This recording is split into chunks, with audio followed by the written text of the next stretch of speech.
Hey, salut à tous! On se retrouve aujourd'hui pour une nouvelle vidéo. Et ça va être une vidéo essai les amis avec la Dakota en version route.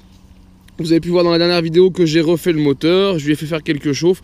Et donc voilà, ça va être aujourd'hui l'occasion de le tester à la montagne et aussi en vitesse de pointe.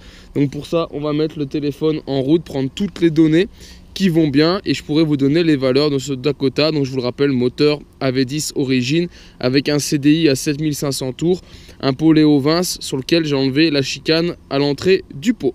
Allez, on est donc parti pour un démarrage. Et voilà. Et c'est tout bon. Et bah là, il n'y a plus qu'à aller rouler. Hop là.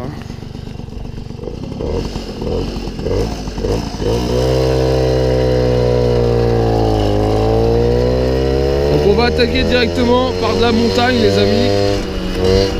Et on va voir ce que ça donne en espérant que tout fonctionne bien pour ce Dakota. Hop là. Et allez, on est parti direct dans la montée. Et c'est parti. Bon, en tout cas il prend bien les tours pour l'instant. Vous voyez, je suis déjà à 45 km/h compteur. Normalement sa vitesse où il est bridé. Et là on continue à pousser à la montée. On continue à prendre de la vitesse. Donc franchement très bon couple. Très bon couple sur ce moteur AV10.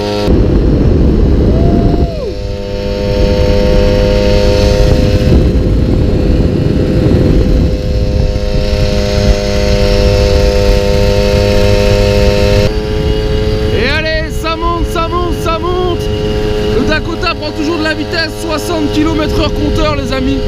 Donc je peux vous dire, pour prendre de la route de montagne, c'est plus que honorable ici à la montée. Le Léo Vince fait un petit peu de bruit par rapport à de l'origine. Mais voilà, je suis gaz à fond, je lâche rien. La vitesse baisse pas. Excellent, vraiment excellent. Allez voilà les amis, donc on redescend de la montagne tranquillement. C'est très maniable. La conduite du Dakota est très agréable. Franchement ça va super. Une maniabilité déconcertante. J'ai l'impression qu'il n'est pas très long. Je sais pas si c'est qu'une impression, mais je le trouve plus court qu'une mobilette, je sais pas pourquoi, à la conduite. Et ce qu'on fait, c'est que là, voilà, je vais pas trop vite, parce que j'ai l'enregistreur de données, donc je dépasse pas les 50 km/h compteur à la descente.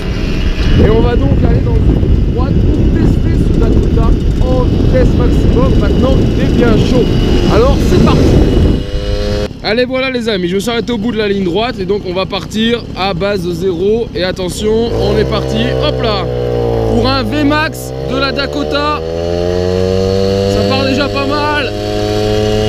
Allez, on y croit. 75 compteurs, ça bride un peu. Alors entre 75 et 80, on sent l'allumage. Sûrement les 7500 tours qui sont au bout. On fera pas plus vite les amis. On n'ira pas plus vite que ça.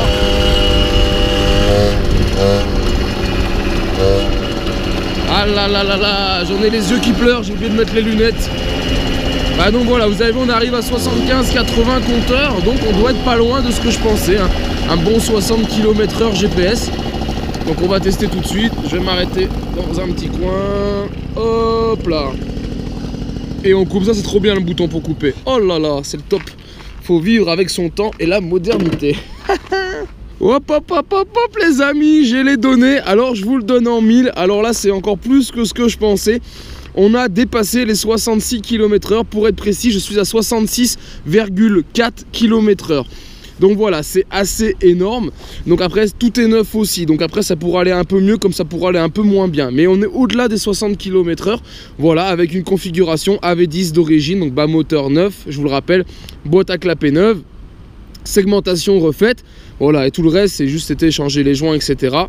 Et on a débridé le pot, enlevé la chicane du pot Léo Vince et mis un CDI à 7500 tours. Donc voilà, c'est énorme. Vous vous rendez compte de la différence avec le CDI 5000 tours, on est déjà à 45. Et là, avec toutes ces petites modifications, on arrive à 66 km/h. On est 20 km/h au-dessus de la vitesse normale. Donc voilà, c'est plutôt cool. Vraiment content de ce Dakota, les amis. Je pense à 100 ans dans ma façon de parler. Je suis même limite excité. Donc voilà, une bonne base. Donc maintenant je vais pouvoir rouler encore, faire quelques centaines de kilomètres avec. Et une fois qu'il aura 500 km au compteur, qui sera bien fiabilisé pour moi à mon goût, on passera donc aux modifications esthétiques. Et ben voilà les amis, je pense qu'on va en rester là concernant le Dakota. Vous avez pu voir que c'est une machine quand même qui marche très bien. Pourtant elle est très boudée des machines. Après c'est un modèle aussi plus récent, ça a moins de charme qu'un véhicule des années 70, mais ça reste une très bonne mobilette.